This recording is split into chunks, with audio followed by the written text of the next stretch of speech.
I was 8 months pregnant, fixing a flat tire in the rain while my husband scrolled on his phone. The first drop hit my forehead like a warning. Then another. And another, until the sky split open with the kind of rain that doesn't just fall, it attacks. Perfect, I muttered, staring at our flat tire as sheets of water began pelting the asphalt. Highway 16 stretched empty in both directions, the nearest service station miles away. My hand instinctively went to my swollen belly, 8 months along and counting. "Michael," I called toward the passenger window. "We have a flat." He didn't look up from his phone. "Call AAA. We canceled it last month, remember? You said it was an unnecessary expense." Now he looked up, annoyed. "Seriously, Eliza? We're in the middle of nowhere." I checked my own phone. No service.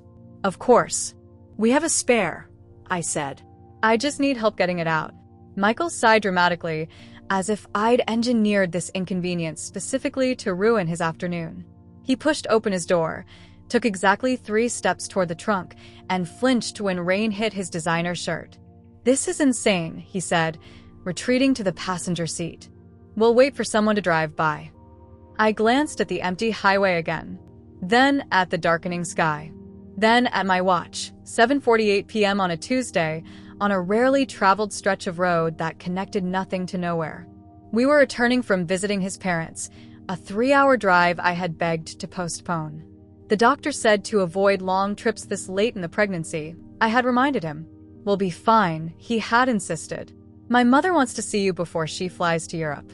His mother had spent the entire visit criticizing my pregnancy diet and asking Michael when he planned to expand the Eastern Territory, as if I weren't the one who had secured our 3 biggest clients there last year.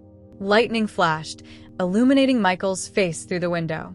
He was smiling at his phone, probably texting his brother about their golf plans. The same brother who had suggested at our last board meeting that I focus on nesting, rather than the upcoming merger. I stood in the rain, feeling each drop hammer against my skin, and something inside me, something that had been bending and bending for years, finally broke. Without another word, I popped the trunk and began rummaging for the jack. The rain soaked through my maternity blouse within seconds. My designer pants, the ones I still stubbornly wore to meetings despite the uncomfortable elastic panel that never quite covered my belly, were plastered to my legs. My fingers, swollen from pregnancy, fumbled with the lug wrench. "You're being ridiculous," Michael called from inside the car, his voice muffled by the rain and closed windows. "Get back in here." I ignored him, struggling to position the jack under the car frame. My back screamed in protest as I bent awkwardly, trying to work around my belly. 8 months pregnant, and here I was doing what needed to be done. Just like always. Just like with the Westridge contract. Just like with the Richardson account. Just like with the entire marketing division that I built from nothing. The rain pounded harder. My hair hung in soaked ropes around my face. I cranked the jack, my hands slipping on the wet metal. Through the window, I could see Michael glance up, scowl at the sight of me struggling, then return to his phone. Not even the basic courtesy of offering to hold an umbrella. Not even the most minimal acknowledgement of my discomfort. Another contraction tightened across my abdomen, the 3rd in an hour. My doctor had warned about false labor, about stress triggering Braxton Hicks. I breathed through it, leaning against the car until it passed. The lug nuts were tight, too tight for my weakened grip. I used my body weight, awkward as it was, to apply pressure. One turned, then another. Rain ran into my eyes, mingling with tears I hadn't realized I was shedding. In that moment, hunched by the side of the road, I saw with perfect clarity what I had become, a woman erased by her own success, by her own family, by her own choices. A woman who had built an empire only to be relegated to the role of incubator. A woman whose husband couldn't be bothered to change a tire while she carried his child. The realization didn't come as a lightning bolt. It came as a slow, creeping certainty, like floodwaters rising inch by inch until suddenly you're drowning. I had allowed this. I had permitted my name to be scrubbed from presentations I created. I had smiled when investors addressed only Michael during meetings I had arranged. I had nodded when his mother referred to Michael's company over dinner. I had acquiesced when board members began excluding me from emails. And now I was changing a tire in the pouring rain, 8 months pregnant, while my husband scrolled through his phone. The final lug nut gave way. I removed the flat tire with trembling arms and awkwardly rolled the spare into position. Every movement was a battle against my exhausted body, against the weather, against the growing certainty that something fundamental had to change. By the time I finished securing the spare, I was shaking from cold, from exertion, from rage. I closed the trunk with hands that no longer felt like my own and stood for a moment in the downpour, letting it wash over me. When I finally slid back into the driver's seat, soaked to the bone, Michael barely looked up. "Finally," he said. That took forever. I turned the key in the ignition. The engine hummed to life. And in that moment, I made a decision that would change everything. "Michael," I said quietly, my voice steady despite my dripping hair and drenched clothes, "we need to talk about the company." He frowned, finally setting down his phone. "What about it?" "About how you and your family are planning to push me out," I said. "And about how I'm not going to let that happen." His face, the flash of shock, the quick recovery, the calculated smile, told me everything I needed to know. "I don't know what you're talking about," he said, but his eyes flickered away from mine. "Yes," I said, putting the car in drive. "You do." The windshield wipers beat a steady rhythm as we pulled back onto the empty highway, my wet clothes clinging to my skin, my mind suddenly, perfectly clear. That flat tire hadn't just revealed my husband's true nature. It had awakened mine.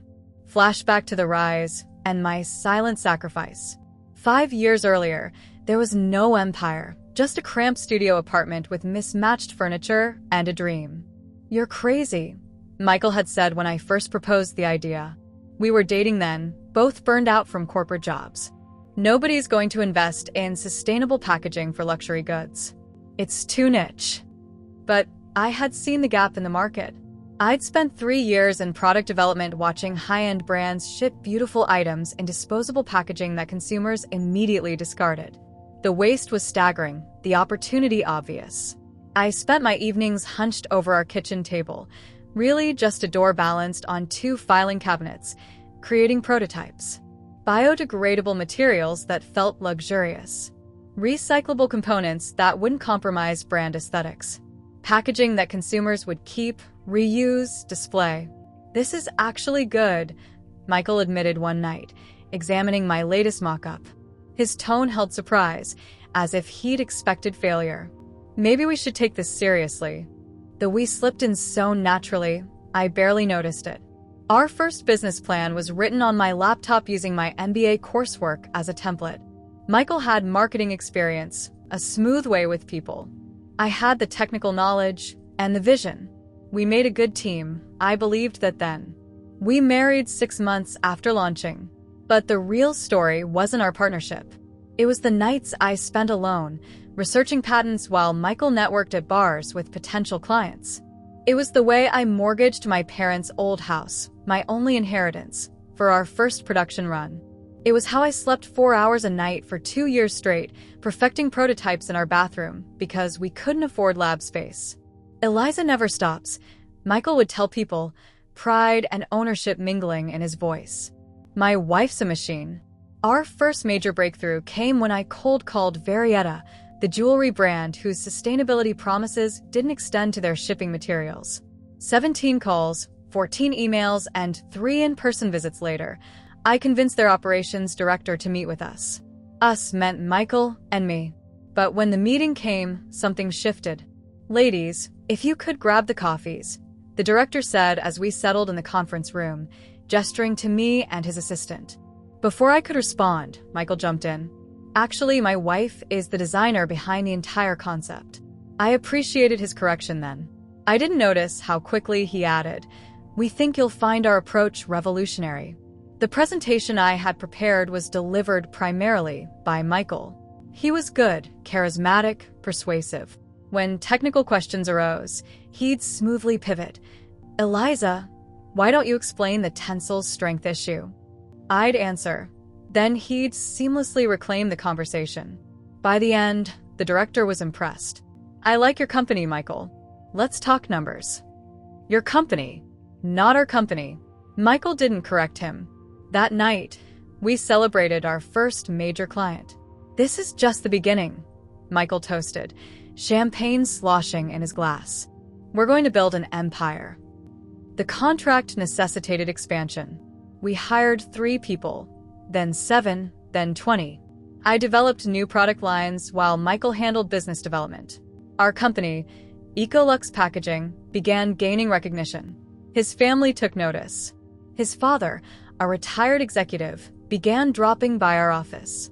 His brother, freshly unemployed after his tech startup failed, suddenly expressed interest in helping out.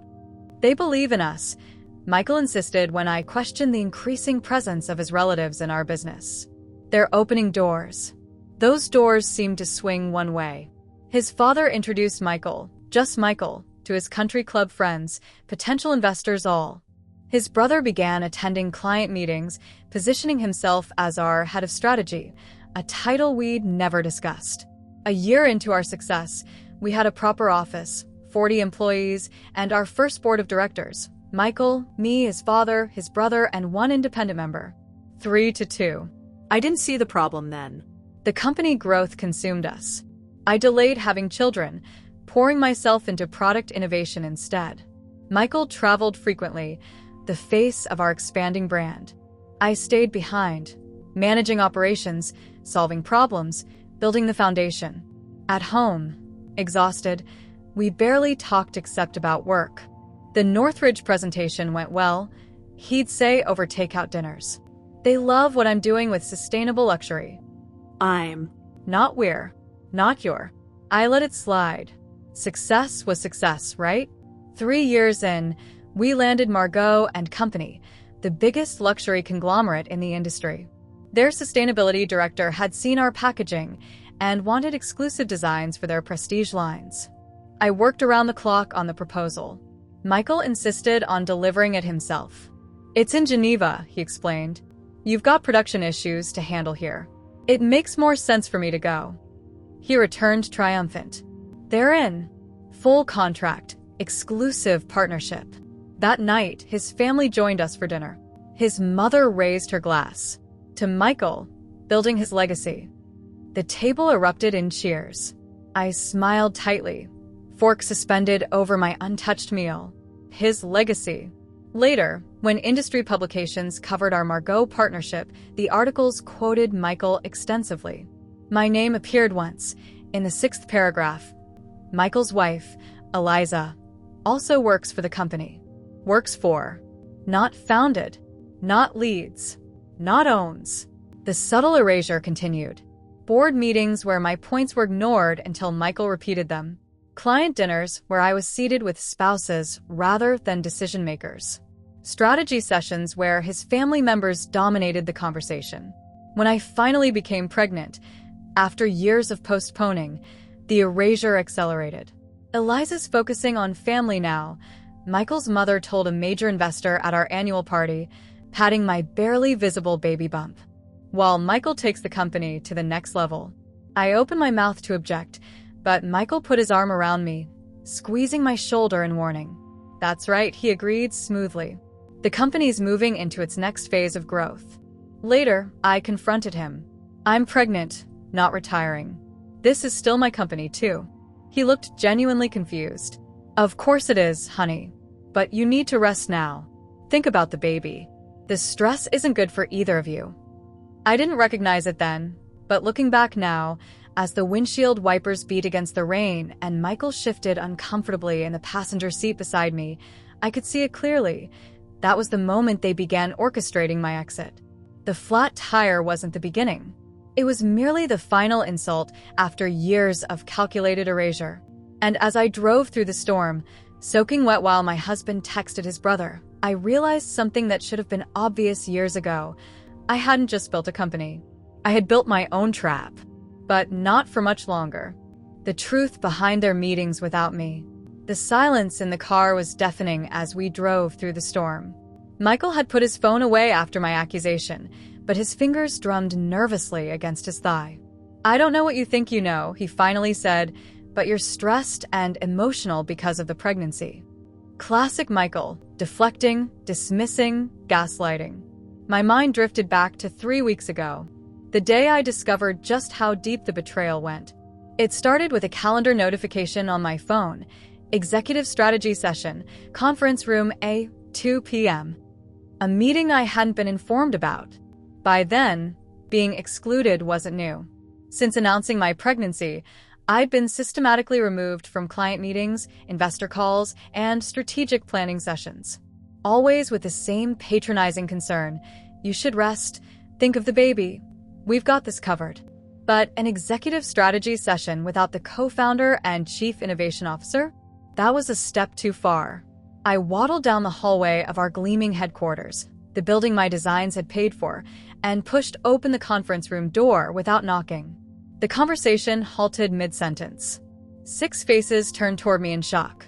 Michael, his father, his brother, our CFO Dana, Michael's college roommate, our legal counsel Preston, and Vivian Chen, the venture capitalist who'd funded our Series B round based largely on my sustainable materials patent. Eliza. Michael recovered first, his smile too bright. What a surprise. I thought you were working from home today. Clearly, I replied, noting the presentation displayed on the screen. Ecolux restructuring proposal. This isn't a good time, his brother James said, standing as if to usher me out. We're discussing some sensitive reorganization details. I can see that, I said, remaining firmly in place. As co-founder, I should probably be part of that discussion. Michael's father cleared his throat. Eliza, dear, in your condition. My condition hasn't affected my brain, Richard. I moved to an empty chair and sat down. Please continue. Glances were exchanged. Michael nodded slightly to Preston, who clicked to the next slide, a benign organizational chart that I knew wasn't what they'd been reviewing when I entered. The meeting proceeded with obvious discomfort, discussing trivial restructuring of the customer service department. Nothing that warranted an emergency executive session or Vivian Chen's presence. Later, I confronted Michael in his office. What was that meeting really about? Exactly what you saw, he said, not meeting my eyes. We're optimizing the org structure before the baby comes. So you won't have to worry about it during your maternity leave. And that required our biggest investor's presence because Vivian was already here for another meeting. We asked her to join since she has expertise in organizational design. The lie was so transparent, it was almost insulting. Vivian Chen was a cutthroat venture capitalist with a reputation for aggressive company restructuring. She didn't attend meetings about customer service workflows. That night, Michael worked late. He'd been working late frequently, always with his laptop bag, never on our shared cloud. I'd assumed an affair, almost hoped for it. An affair would have been simpler than what I discovered. With him gone, I entered his home office. We'd once shared all passwords as a sign of trust, and Michael, arrogant as always, hadn't changed as in years. His laptop opened to reveal exactly what I feared, a folder labeled NUCO Transition. Inside, incorporation documents for a new LLC called PureWrap Innovations. The business description was painfully familiar, sustainable luxury packaging with proprietary technology. My technology. The ownership structure, Michael, 51%, his brother James, 24%, his father Richard, 15%, and various minor shareholders including our CFO and legal counsel. My name appeared nowhere. But the true knife in my back was the technology transfer agreement, a contract to sell my patents from Ecolux to PureWrap for a fraction of their value. The document included a fabricated signature that resembled mine, a clear forgery they hadn't executed yet. Most damning was an investor presentation for Vivian Chen, outlining how the leadership transition would work. With Eliza Wallace's upcoming maternity leave, minimum 6 months, we propose a strategic reorganization. The core IP will be secured under the new entity, while maintaining the Ecolux shell for legacy clients. Eliza will retain her title and 15% ownership of Ecolux, while operations gradually transition to PureWrap, leaving Ecolux as a holding company for declining product lines. In other words, create a new company with my technology, siphon all value to it, and leave me with 15% of an empty shell while I was home with our newborn. The final slides outlined their timeline. Phase 1. Secure investor backing in progress. Phase 2. Complete incorporation and asset transfer, target, before EW's maternity leave. Phase 3. Announce restructuring during EW's absence. Phase 4. Propose reduced role upon EW's return, citing company's new direction and her family priorities. They'd even prepared a script for my eventual confrontation, with talking points like prioritizing family balance and reducing your stress while maintaining your legacy. I sat in Michael's leather chair for hours, scrolling through emails, contracts, and presentations, all meticulously documenting my planned obsolescence. The people I trusted most had been orchestrating my professional demise for months. More shocking than Michael's betrayal was how many people were complicit. Our CFO, our legal counsel, investors I'd brought in personally. Even my assistant had been scheduled for a transfer to PureApp with a significant promotion. The baby kicked inside me, as if sharing my outrage. I placed my hand on my belly and made a silent promise. They will not take what's ours. I copied every file, sent them to my personal email, and restored the laptop exactly as I'd found it. Then I began my own research. The PureApp LLC filing was real, already registered in Delaware. The investor presentation had gone to not just Vivian Chen, but 3 other major funding sources. The trademark application was pending. They had been thorough, calculated, patient. But they had made one catastrophic miscalculation. They thought my pregnancy made me weak. They thought motherhood would dull my ambition, distract my focus, reduce my resolve. They thought wrong. You're being paranoid, Michael insisted as we drove through the rain, breaking into my memories. This is exactly why we've been trying to reduce your stress. The doctor said to avoid long road trips to visit your parents. I cut in. Not to avoid learning how my husband is trying to steal my company. His face paled slightly. What are you talking about? PureApp Innovations, I said simply. Ring a bell? The sharp intake of breath was all the confirmation I needed. How did you? That doesn't matter, I said, turning onto our street. What matters is what happens next. Eliza, you don't understand the complexity of. I understand perfectly, I interrupted, pulling into our driveway. And tomorrow you'll understand too. Michael stared at me, suddenly seeing me, really seeing me for the first time in months. What he saw clearly terrified him. Good. It should. Planning my revenge without a word. I didn't slam the front door when we got home. I didn't scream or throw things. I simply walked to our bedroom, peeled off my rain-soaked clothes, and took a long shower while Michael paced nervously in the living room. Rage works best when it's cold, calculated, and patient. And I had been very, very patient. The day after discovering Michael's betrayal 3 weeks ago, I called in sick, not difficult to believe at 8 months pregnant. Then I made 3 phone calls that set everything in motion. The first was to Diane Levinson, my former professor from business school, who had become a close friend and mentor. She'd founded and sold 2 tech companies and knew the darker side of business all too well. They're doing what? She had exclaimed when I explained the situation. Her outrage was validating, but it was her next words that mattered most. Forward me everything. I'm calling Marcus. Marcus Chen, Vivian Chen's ex-husband and business rival. They divorced messily 5 years earlier and now ran competing venture capital firms.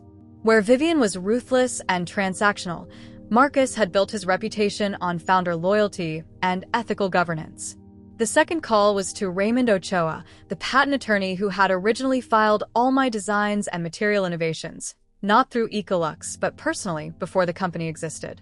I had transferred usage rights to Ecolux, but maintained ultimate ownership under a special arrangement that Michael had never fully understood. They can't do this, Raymond confirmed after reviewing the documents I'd forwarded. The usage rights have clear clauses about substantially similar businesses. If they try to transfer your patents to this new entity, they'll be in clear violation.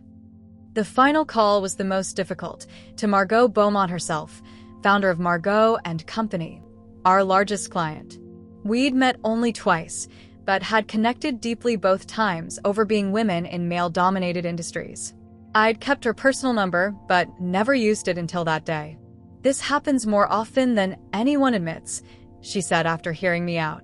"I lost my first company to my business partner, who was also my husband at the time." She'd paused then, and I could hear her tapping keys on a computer. "Your proprietary packaging is integral to our sustainability claims for next year's lines.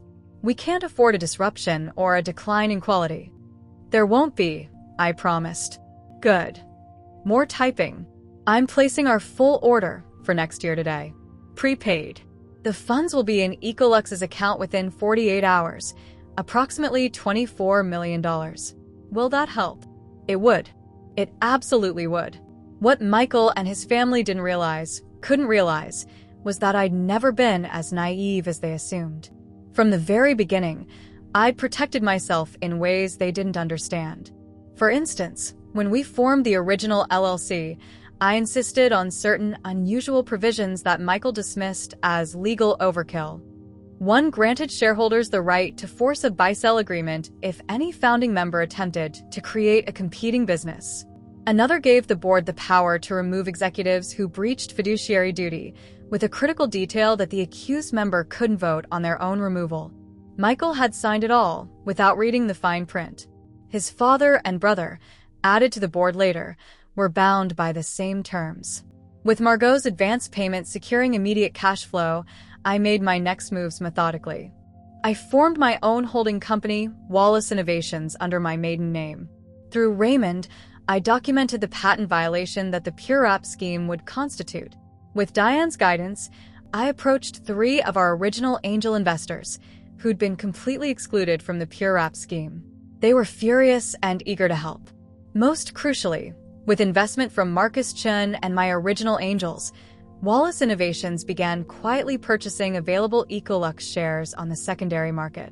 The Wallace Family Trust, my parents' modest estate which I controlled, already owned 18% of Ecolux. Michael owned 37%. His family collectively held 22%. The remaining 23% was distributed among early employees and investors, many of whom were eager to sell at Marcus's generous offer. By the time I stood dripping in our master bathroom after the flat tire incident, Wallace Innovations had secured another 14% of outstanding shares. Combined with my family trust holdings, I effectively controlled 32%. Not a majority, but more than Michael's family might suspect. While drying my hair, I checked my secure email. A message from Marcus confirmed that the final pieces were in place. 2 more early investors had agreed to sell their shares, representing another 6%. Most importantly, he'd secured proxies from 3 other shareholders to vote with us at the upcoming emergency board meeting. Together, we'd now control 51%, a narrow but decisive majority. I dressed carefully in my most professional maternity outfit, a tailored navy dress and matching blazer. I added pearl earrings that had belonged to my grandmother and applied subtle makeup. Then I packed an overnight bag.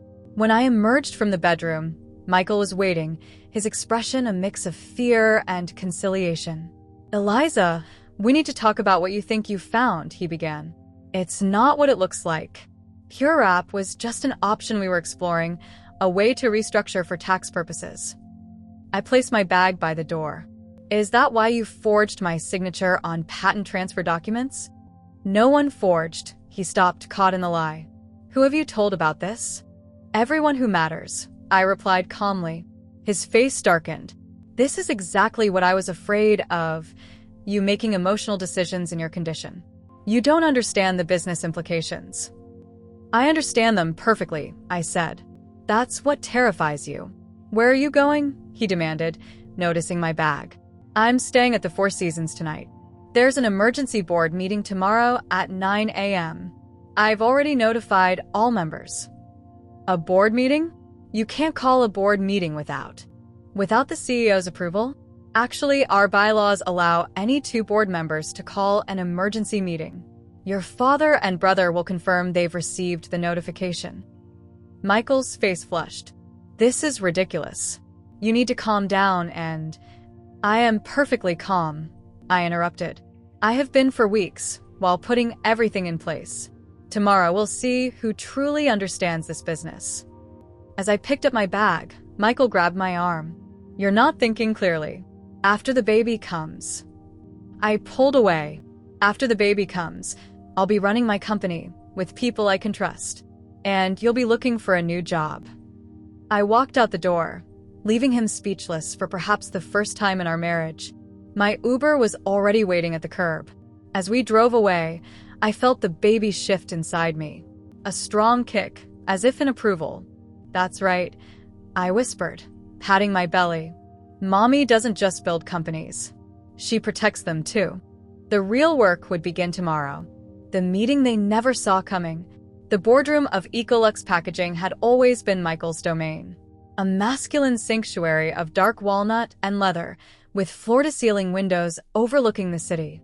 A space where he held court, where his family nodded along to his vision, where I had been increasingly marginalized. Today, it would become the scene of his downfall. I arrived 30 minutes early, accompanied by Diane Levinson and Raymond Ochoa. Marcus Chen was already waiting, reviewing documents with 2 associates. The executive assistant did a double take when she saw me. I'd been scarce in the office lately, resting, as Michael had insisted. Mrs. Wallace, she stammered, using my married name. We weren't expecting you today. It's Ms. Wallace, actually. I corrected her gently. And I believe the conference room is prepared for the 9 a.m. meeting? Yes, but... Excellent, I interrupted, moving past her. I had my own team set up the room exactly as I wanted it. Place settings were arranged with precision. At each seat was a leather portfolio containing identical document packets, except for Michael's, his father's, and his brother's, which had specially prepared versions. At 8:55, our CFO Dana arrived, freezing in the doorway when she saw me. Her eyes darted to Marcus Chen, whom she recognized immediately. The color drained from her face. Good morning, Dana, I said pleasantly. Please take your seat. She hesitated, then slunk to her usual chair, pulling out her phone to frantically text, warning Michael, no doubt. At precisely 9 a.m., the door opened. Michael entered first, followed by his father Richard and brother James. All 3 stopped short at the sight of the assembled group. What is this? Richard demanded, his authoritative voice filling the room. This is an emergency board meeting, as the notice indicated. I replied calmly. Please take your seats. We have a full agenda. Michael's gaze swept the room, taking in Marcus Chen, my legal team, the unknown associates. I could see him calculating, reassessing, trying to determine the threat level. If this is about pure wrath, he said carefully, we should discuss that privately, Eliza. There's no need to involve outside parties in a simple misunderstanding. Unfortunately, this misunderstanding involves potential securities fraud, patent theft, breach of fiduciary duty, and forgery, I replied. But we'll get to all that. First, let's call the meeting to order. Michael took his seat reluctantly, his family following suit. I remained standing at the head of the table, his usual position. Before we proceed, Michael interjected, I'd like to note that several people in this room are not board members and should be excused. Actually, I said, opening my portfolio, as of 8 a.m. this morning, Marcus Chen has been appointed to the board, replacing Preston Wells, who tendered his resignation last night. I slid the resignation letter across the table. This is irregular, Richard sputtered. Board appointments must be approved by majority vote. And they were, I confirmed, by written consent of shareholders representing 51% of outstanding shares. I let that sink in. Michael's jaw tightened as he processed the implications. That's impossible, James said. Even with your shares and a few others, you couldn't. Wallace Innovations has acquired significant holdings over the past 3 weeks, I interrupted, sliding share certificates across the table. Combined with my family trust and proxy agreements with several original investors, we now control a majority interest in Ecolux. The shock in the room was palpable. Michael looked physically ill.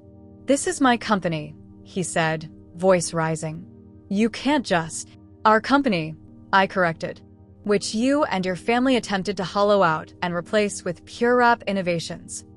I nodded to one of Marcus's associates, who distributed copies of the PureWrap business plan, incorporation documents, and the forged patent transfer agreements, complete with evidence of the forgery highlighted in yellow. We have 3 items on today's agenda, I continued as they stared at the evidence of their betrayal. First, the removal of Michael Wallace as CEO for breach of fiduciary duty. Second, the removal of Richard and James Wallace from the board for the same reason. Third, the appointment of new officers and directors. This is absurd, Richard exploded, slamming his hand on the table. You can't remove us. We built this company. No, I said quietly. I built this company, and you tried to steal it. I opened a different folder and removed a stack of papers, emails, presentation slides, and meeting notes documenting their conspiracy. Per Section 8.3 of our bylaws, any officer or director who attempts to create a competing business using company resources or intellectual property may be removed by majority board vote. The accused parties may not vote on their own removal. Michael stood up, so quickly his chair crashed backward. You manipulative bitch. You're trying to use some technicality to stop you from stealing my life's work? I finished for him, one hand resting protectively on my belly. Yes, that's exactly what I'm doing. This will never hold up, James threatened. We'll fight this in court. Raymond Ochoa smiled thinly. Please do. A public lawsuit exposing attempted intellectual property theft, securities fraud, and forgery would be fascinating, especially with a pregnant co-founder as the plaintiff. The business can't survive without us, Michael insisted desperately. Our relationships, our connections. You mean like Margot and company? I interrupted. Who just prepaid $24 million for next year's orders. Or Verietta, who confirmed they'll only work with me going forward. Or our original investors who are backing me, not you. I placed both hands on the table and leaned forward. You made one catastrophic miscalculation, Michael. You assumed my pregnancy made me weak. That motherhood would make me less ambitious, less determined. You weaponized the most meaningful journey of my life against me. I straightened up. Instead, it gave me something even more powerful to fight for. Dana, our CFO, had been silent throughout the exchange. Now she closed her portfolio slowly. I want to go on record that I was coerced into participating in the PureWrap scheme, she said quietly. I have documentation of being threatened with termination if I didn't cooperate. Michael whirled on her. You treacherous. That's enough, Marcus Chen interrupted, speaking for the first time. The vote will now proceed. The formal removal process took less than 10 minutes.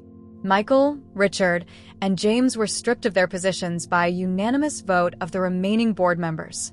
Their access cards, company devices, and keys were collected by security, who had been briefed in advance. As they were being escorted out, Michael turned to me one last time. You'll regret this, he hissed. You have no idea what you've just done. I held his gaze steadily. Actually, I know exactly what I've done. I've protected what's mine, what's ours, I added, touching my belly. The door closed behind them, and the boardroom fell silent. Congratulations, Chairwoman Wallace, Marcus said after a moment. What's your first order of business? I sank into the CEO's chair, my chair now, and allowed myself the first real smile in months. First, we dissolve PureWrap Innovations completely. Then we contact all clients to assure them of continuity. And then, I said, looking around at my new allies, we rebuild this company the way it always should have been, with integrity. The baby kicked forcefully, as if applauding. But first, I added, someone bring me a cushion for this chair. We've got a lot of work to do, and my back is finishing me. Karma doesn't always scream. Sometimes it signs the checks. 3 months later, I sat in my home office cradling my newborn son against my chest while conducting a video call with our European distribution partners. Jackson Daniel Wallace, named after my father, slept peacefully as I discussed expansion plans for our biodegradable luxury packaging line. And you're sure the new cellulose-based material will hold up to the weight requirements? Asked Francois, The procurement director for LVMH. Absolutely, I confirmed, shifting Jackson slightly as I used my free hand to forward the latest test results. It outperforms the previous version by nearly 30%, and it's completely home compostable. Francois nodded approvingly. Impressive work, Eliza. Especially considering. He trailed off, but I knew what he meant. Especially considering I'd given birth just 4 weeks ago. Especially considering the corporate upheaval. Especially considering the divorce proceedings currently underway. The timeline remains unchanged, I assured him. We'll meet the September deadline. After we concluded the call, I gazed down at Jackson's peaceful face. His tiny features were mostly mine, though I could see hints of Michael in the shape of his nose. It didn't bother me. Jackson would grow up knowing exactly who he was and where he came from, the son of a woman who refused to be erased. My phone buzzed with a text from Diane. Wall Street Journal interview confirmed for next week. Their angle. How motherhood made me a better CEO. I smiled. When I'd first discovered Michael's betrayal, I'd been furious that they would use my pregnancy against me. Now I was reclaiming that narrative, showing the world that motherhood hadn't diminished my ambition. It had sharpened it, given it purpose beyond mere success. The doorbell rang, and moments later my assistant Amanda appeared in the doorway. I'd converted the guest house into a fully functional office and hired Amanda specifically because she was a mother herself who understood the balance I was trying to achieve. Marcus is here for your 2 o'clock, she said, smiling at Jackson. Want me to take him for his nap? I've got it, I said, standing carefully. Let Marcus know I'll be right there. In the nursery, decorated with a subtle theme of forests and sustainability, I gently placed Jackson in his crib. The mobile above him featured tiny replicas of my original packaging designs, crafted by our prototype team as a birth gift. Mommy has to go run her company now, I whispered, kissing his forehead. But I'm never far away. That was the promise I'd made to myself when restructuring Ecolux, now renamed Wallace Innovations. Unlike Michael's approach of all-consuming work with no boundaries, I was building something different, a company that respected the full humanity of its employees, including their roles as parents and caregivers. I'd installed a state-of-the-art nursery at headquarters, implemented generous parental leave for all employees, regardless of gender, created flexible scheduling that prioritized results over face time. The policies weren't just morally right, they were attracting top talent from competitors who still operated on outdated models of constant availability. When I returned to my office, Marcus was reviewing quarterly projections on his tablet. These numbers are exceptional, he said, looking up. Revenue up 22% quarter over quarter since the restructuring. Turns out removing toxic leadership is good for business, I replied, settling into my chair. How did the meeting with Japanese investors go? They're in, Marcus confirmed. Another $40 million for the Asian expansion. They were particularly impressed with your materials science background. One of them called you the real genius behind the technology. I allowed myself a moment to savor that validation. For years, I'd been positioned as the supportive wife, the worker bee, while Michael claimed the vision and innovation as his own. Now the world was seeing the truth. And the litigation? I asked, bracing myself. Marcus's expression softened slightly. Michael's latest settlement offer arrived this morning. He's dropping all claims to company ownership in exchange for a one-time payout of $5 million. I considered this. $5 million was nothing compared to the value of what he'd tried to steal, but it would end the legal battle and allow me to focus entirely on the future. Accept it, I decided. With the standard non-disclosure and non-compete clauses. I want this chapter closed. Already done, Marcus said with a slight smile. I anticipated your answer. Any word on what he's doing now? Trying to launch a consulting practice for sustainable businesses, ironically. Not having much success. Turns out your investors have long memories and wide networks. I felt no satisfaction at Michael's struggles. No vindictive joy. Just a quiet certainty that justice had prevailed. The baby monitor on my desk lit up as Jackson stirred slightly before settling back to sleep. Marcus followed my gaze. How are you really doing, Eliza? Single motherhood, And running a company, it can't be easy. It's not, I admitted. But I'm not single-handedly changing tires in the rain anymore. I've built a real support system now. After the takeover, I'd reconnected with friends I'd neglected during my marriage.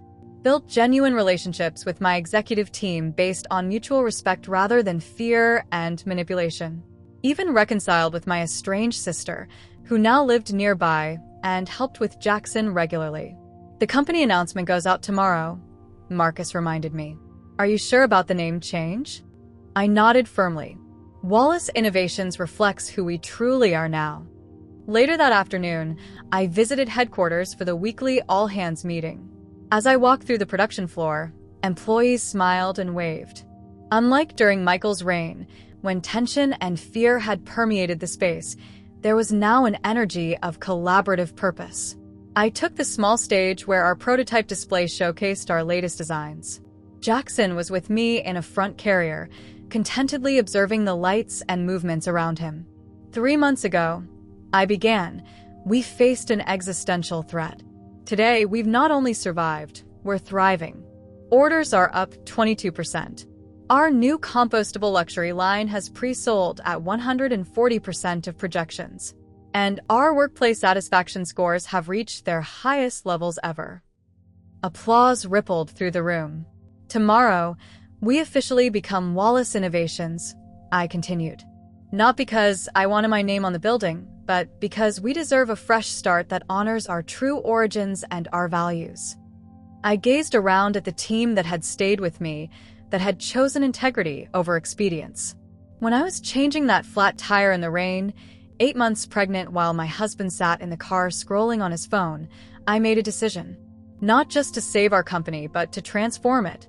To create something worthy of passing on to the next generation. I looked down at Jackson, who had fallen asleep against my chest despite the ambient noise. Sometimes karma doesn't announce itself with thunder and lightning, I said softly. Sometimes it just quietly helps you change a tire in the rain. And then it signs the checks.